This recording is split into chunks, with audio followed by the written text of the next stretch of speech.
JD. Welcome to my channel. Please subscribe and please hit like, and let's get on with this video. I've got a nice Hamilton 992 pocket watch over there on the side.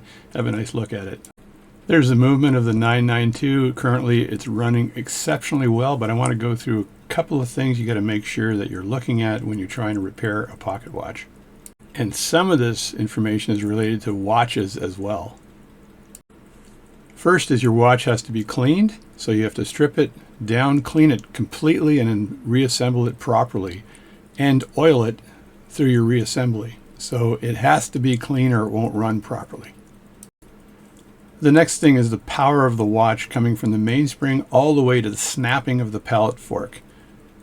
Once you've cleaned the watch and you've run the train of wheels, you have to make sure they run freely, and then you put the pallet fork in, and then you see what kind of a snap you're getting on that pallet fork. It should be a fairly firm and aggressive snap, and that's pushing the impulse pin, which is pushing the balance.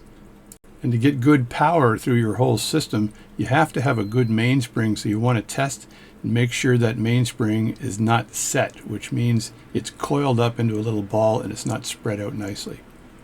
Then as you go through your power system, you want to make sure there's no mechanical failures right from the mainspring arbor through the mainspring barrel and then to each one of the wheels in your watch, and make sure that all the wheels and pinions are clean and interacting properly.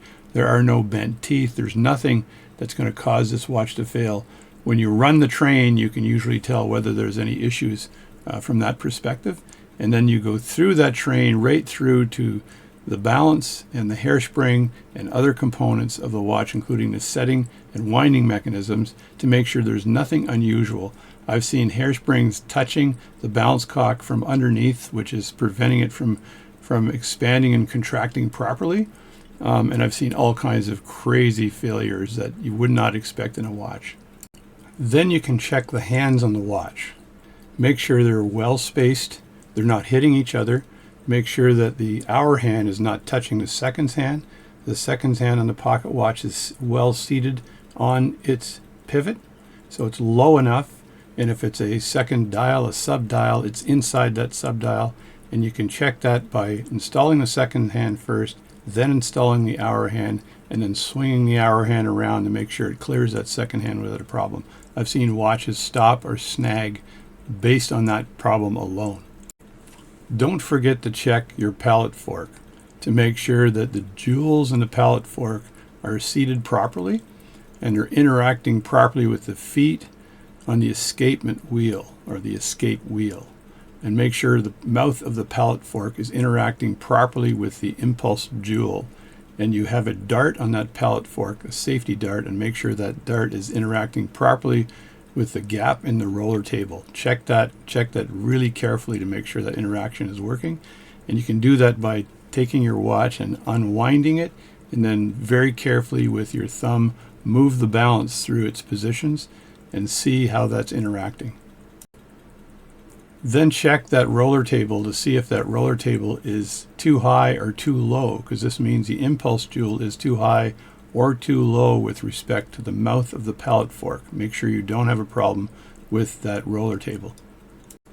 Check to see that the impulse jewel is not loose. I've had that problem where I've diagnosed a watch and just couldn't figure it out, and the impulse jewel was in fact loose. And so you need to reinstall that, re-shellac that in place on the roller table so it works properly. Then check the balance. Make sure that the end shake and the side shake is good, which means the balance is not rattling up and down. When you turn it around, it doesn't fall, which means you could have a problem with the jewels, you could have a problem with the pivot length or the size of the pivot, or you could have a pivot broken. If there's too much side shake on that balance, which means it's going from side to side inside the jewel, you could have a worn jewel or a cracked jewel, or you could have a bent pivot. So you need to make sure all of that is perfect and working mechanically sound. Now, if you have a stereo microscope, I would also advise that you check each jewel to make sure the jewel in its setting is not loose and the jewel is not in fact cracked. So I've seen jewels that are worn in a circle and they're kind of pitted as they go around, or just simply cracked, or they're loose in a setting. So make sure those jewels are good and solid and clean. If you're working with a new balance or you're trying to correct a balance, make sure you've poised the balance so that it is completely in balance. It's like taking your tire to the local mechanic, and when they spin the tire, they put lead weights on it to make sure it's poised. You do exactly the same thing, and there are books written on how to poise a balance properly. Now, if the balance itself is rotating too fast or too slow, you may have a problem with the weight of the balance, and you may have to do adjustments with the mean time screws on the balance to adjust its speed, or you may have to add washers to the balance to actually slow the balance down. You may have to undercut the screws to take weight off the screws to actually make the balance turn faster. There's all kinds of things you can do to adjust the balance. If it's way out of whack, there's likely a mechanical problem, and it's not a poising problem, it's not a weight problem, it's just a very difficult mechanical problem that you need to diagnose. Check that the regulator pins are straight and spaced properly. If they're too tight on the hairspring, they won't operate and slide properly. If they're too loose on the hairspring, they're not actually causing the hairspring to virtually be longer or shorter, which speeds up the balance or slows down the balance. They need to be spaced properly, and they need to be vertical or parallel to each other. So check to make sure that the regulator pins are absolutely perfect mechanically. Also make sure that the regulator pins are clean and there are no abrasions on the regulator pins that could cause an interaction with the hairspring that is not correct. Now check the hairspring very carefully. I've seen hairsprings with oil between the leaves of the hairspring, so it's not compressing properly or retracting properly. Make sure the hairspring doesn't have a bend in it that's not supposed to be there. Make sure the hairspring is not magnetized and stuck together because of magnetism. And on that point, you should always demagnetize your watch once you have cleaned it so that you can ensure that it's operating properly and it's not magnetized.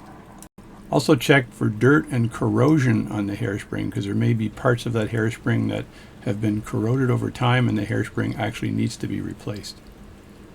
Then check the arc of the hairspring in relation to the regulator and the regulator pins. As the regulator pins ride through the arc, it should not be taking the hairspring and pushing it up or down, which would make the hairspring itself not concentric.